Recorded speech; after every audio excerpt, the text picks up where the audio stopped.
नमस्कार। आज के इस वीडियो में दैनिक जागरण के संपादकीय से 471 शब्दों के डिक्टेशन को हम लोग आउटलाइंस के साथ लेने वाले हैं। अगर आपको इस डिक्टेशन में आए हुए आउटलाइंस की ज़रूरत है तो आप हमारे शॉर्ट हैंड टीम ऐप को प्ले स्टोर से डाउनलोड कर सकते हैं, और अगर आपको इस डिक्टेशन के PDF की ज़रूरत है तो आप हमारे टेलीग्राम ग्रुप को ज्वाइन कर सकते हैं। नीचे आपको लिंक मिल जाएगा वीडियो के ठीक नीचे डिस्क्रिप्शन बॉक्स में। इस डिक्टेशन को हम लोग 3 अलग अलग स्पीड में लेंगे। पहली बार में 70 की स्पीड में, दूसरी बार में 80 की स्पीड में, तो तीसरी और आखिरी बार में इसी डिक्टेशन को हम लोग 90 की स्पीड में लेने वाले हैं। तो 70 की स्पीड में आपका डिक्टेशन स्टार्ट होगा 5 सेकेंड के बाद। तब तक के लिए आप रेडी रहें।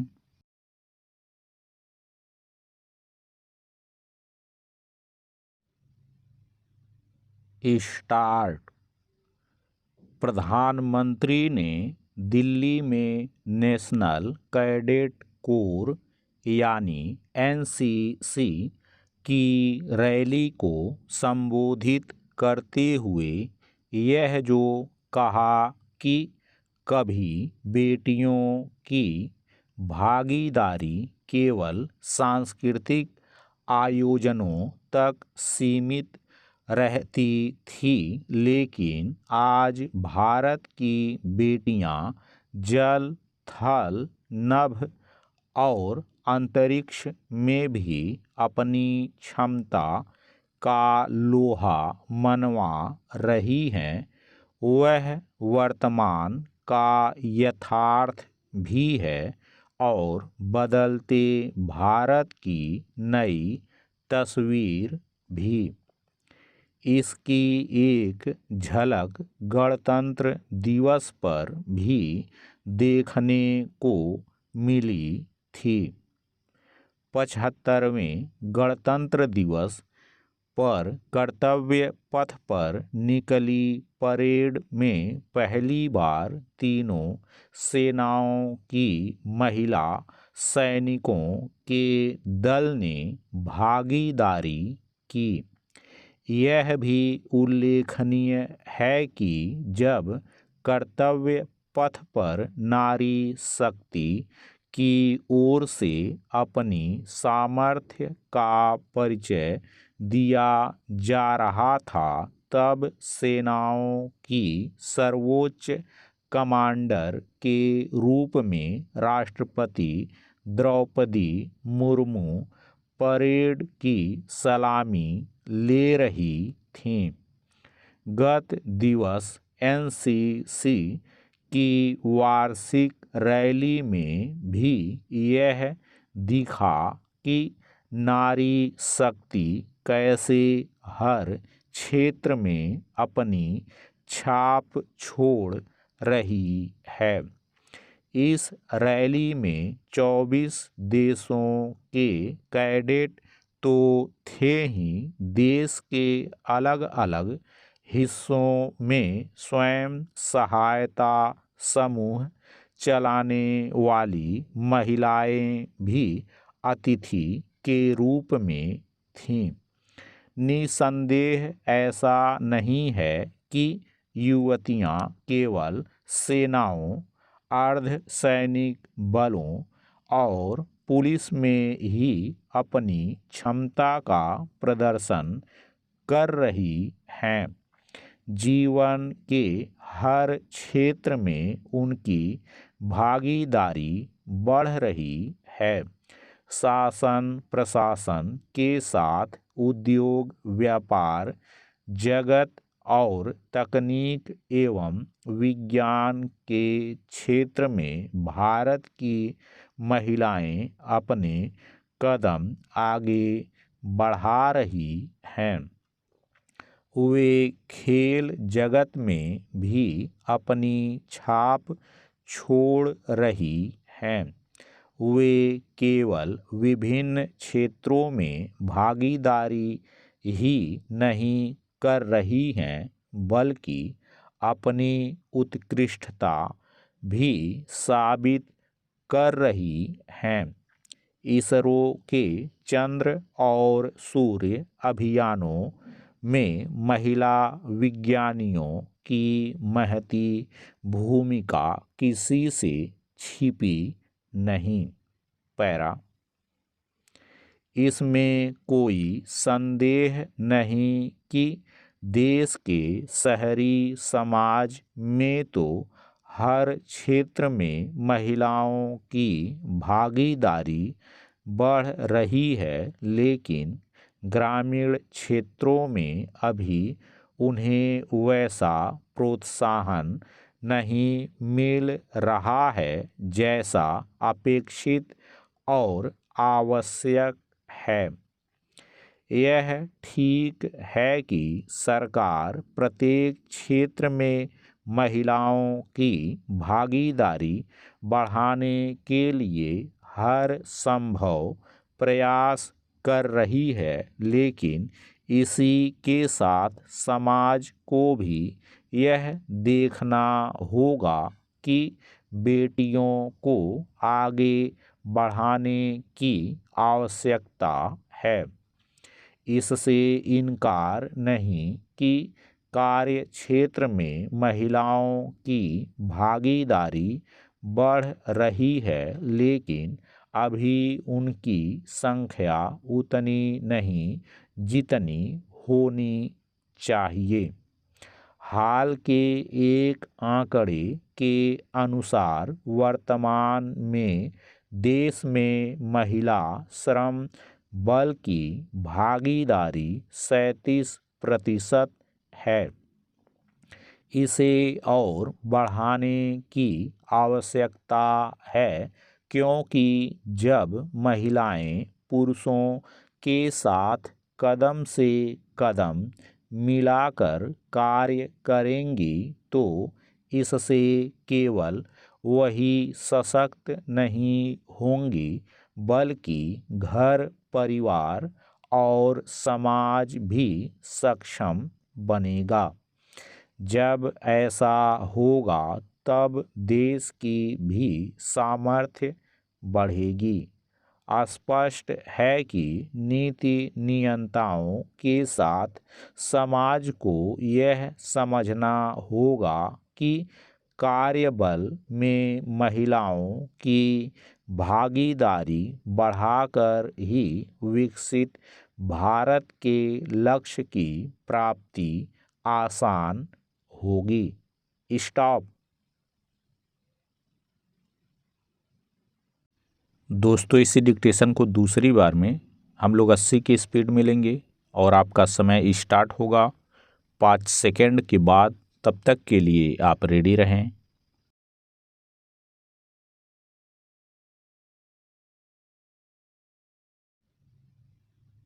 स्टार्ट। प्रधानमंत्री ने दिल्ली में नेशनल कैडेट कोर यानी एनसीसी की रैली को संबोधित करते हुए यह जो कहा कि कभी बेटियों की भागीदारी केवल सांस्कृतिक आयोजनों तक सीमित रहती थी, लेकिन आज भारत की बेटियां जल, थल, नभ और अंतरिक्ष में भी अपनी क्षमता का लोहा मनवा रही हैं। वह वर्तमान का यथार्थ भी है और बदलते भारत की नई तस्वीर भी। इसकी एक झलक गणतंत्र दिवस पर भी देखने को मिली थी। 75वें गणतंत्र दिवस पर कर्तव्य पथ पर निकली परेड में पहली बार तीनों सेनाओं की महिला सैनिकों के दल ने भागीदारी की। यह भी उल्लेखनीय है कि जब कर्तव्य पथ पर नारी शक्ति की ओर से अपनी सामर्थ्य का परिचय दिया जा रहा था, तब सेनाओं की सर्वोच्च कमांडर के रूप में राष्ट्रपति द्रौपदी मुर्मू परेड की सलामी ले रही थीं। गत दिवस एनसीसी की वार्षिक रैली में भी यह दिखा कि नारी शक्ति कैसे हर क्षेत्र में अपनी छाप छोड़ रही है। इस रैली में 24 देशों के कैडेट तो थे ही, देश के अलग अलग हिस्सों में स्वयं सहायता समूह चलाने वाली महिलाएं भी अतिथि के रूप में थीं। निसंदेह ऐसा नहीं है कि युवतियां केवल सेनाओं, अर्धसैनिक बलों और पुलिस में ही अपनी क्षमता का प्रदर्शन कर रही हैं। जीवन के हर क्षेत्र में उनकी भागीदारी बढ़ रही है। शासन प्रशासन के साथ उद्योग, व्यापार जगत और तकनीक एवं विज्ञान के क्षेत्र में भारत की महिलाएं अपने कदम आगे बढ़ा रही हैं। वे खेल जगत में भी अपनी छाप छोड़ रही हैं। वे केवल विभिन्न क्षेत्रों में भागीदारी ही नहीं कर रही हैं, बल्कि अपनी उत्कृष्टता भी साबित कर रही हैं। इसरो के चंद्र और सूर्य अभियानों में महिला विज्ञानियों की महती भूमिका किसी से छिपी नहीं। पैरा, इसमें कोई संदेह नहीं कि देश के शहरी समाज में तो हर क्षेत्र में महिलाओं की भागीदारी बढ़ रही है, लेकिन ग्रामीण क्षेत्रों में अभी उन्हें वैसा प्रोत्साहन नहीं मिल रहा है जैसा अपेक्षित और आवश्यक है।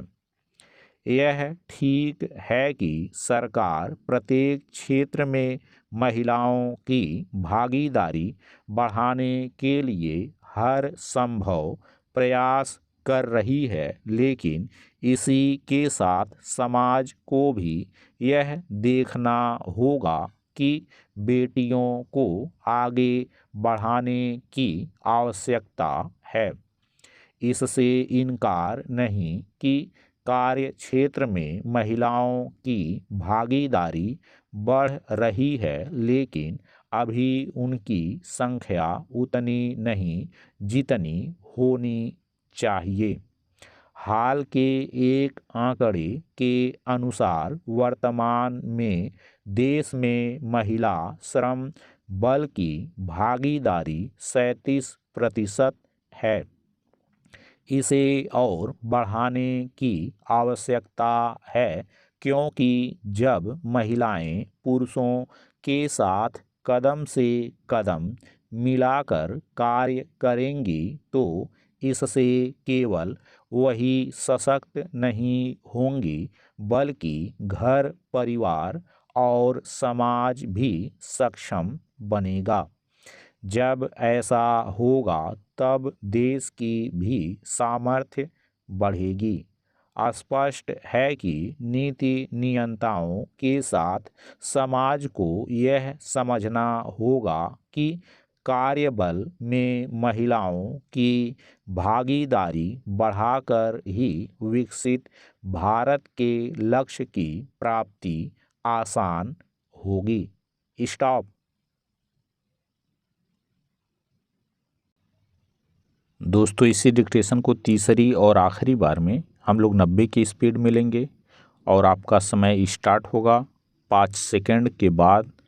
तब तक के लिए आप रेडी रहें।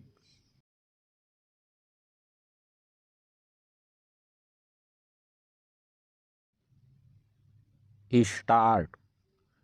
प्रधानमंत्री ने दिल्ली में नेशनल कैडेट कोर यानी एनसीसी की रैली को संबोधित करते हुए यह जो कहा कि कभी बेटियों की भागीदारी केवल सांस्कृतिक आयोजनों तक सीमित रहती थी, लेकिन आज भारत की बेटियां जल, थल, नभ और अंतरिक्ष में भी अपनी क्षमता का लोहा मनवा रही हैं। वह वर्तमान का यथार्थ भी है और बदलते भारत की नई तस्वीर भी। इसकी एक झलक गणतंत्र दिवस पर भी देखने को मिली थी। 75वें गणतंत्र दिवस पर कर्तव्य पथ पर निकली परेड में पहली बार तीनों सेनाओं की महिला सैनिकों के दल ने भागीदारी की। यह भी उल्लेखनीय है कि जब कर्तव्य पथ पर नारी शक्ति की ओर से अपनी सामर्थ्य का परिचय दिया जा रहा था, तब सेनाओं की सर्वोच्च कमांडर के रूप में राष्ट्रपति द्रौपदी मुर्मू परेड की सलामी ले रही थीं।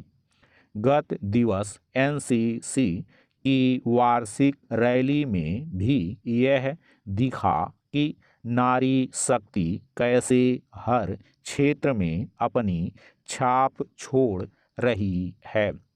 इस रैली में 24 देशों के कैडेट तो थे ही, देश के अलग अलग हिस्सों में स्वयं सहायता समूह चलाने वाली महिलाएं भी अतिथि के रूप में थीं।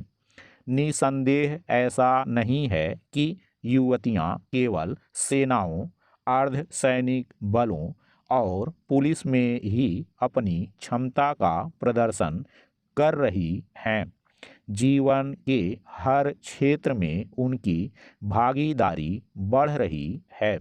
शासन प्रशासन के साथ उद्योग, व्यापार जगत और तकनीक एवं विज्ञान के क्षेत्र में भारत की महिलाएं अपने कदम आगे बढ़ा रही हैं।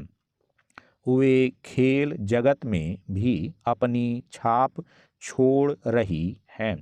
वे केवल विभिन्न क्षेत्रों में भागीदारी ही नहीं कर रही हैं, बल्कि अपनी उत्कृष्टता भी साबित कर रही हैं। इसरो के चंद्र और सूर्य अभियानों में महिला विज्ञानियों की महती भूमिका किसी से छिपी नहीं।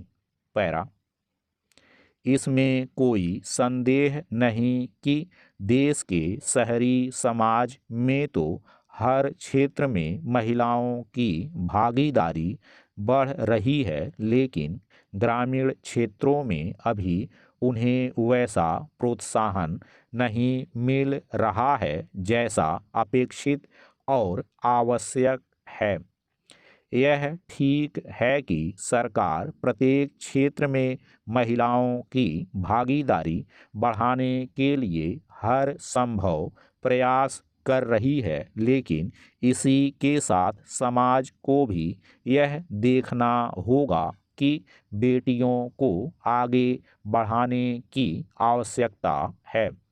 इससे इनकार नहीं कि कार्य क्षेत्र में महिलाओं की भागीदारी बढ़ रही है, लेकिन अभी उनकी संख्या उतनी नहीं जितनी होनी चाहिए। हाल के एक आंकड़े के अनुसार वर्तमान में देश में महिला श्रम बल की भागीदारी 37% है। इसे और बढ़ाने की आवश्यकता है, क्योंकि जब महिलाएं पुरुषों के साथ कदम से कदम मिलाकर कार्य करेंगी तो इससे केवल वही सशक्त नहीं होंगी, बल्कि घर, परिवार और समाज भी सक्षम बनेगा। जब ऐसा होगा तब देश की भी सामर्थ्य बढ़ेगी। स्पष्ट है कि नीति नियंताओं के साथ समाज को यह समझना होगा कि कार्यबल में महिलाओं की भागीदारी बढ़ाकर ही विकसित भारत के लक्ष्य की प्राप्ति आसान होगी। स्टॉप।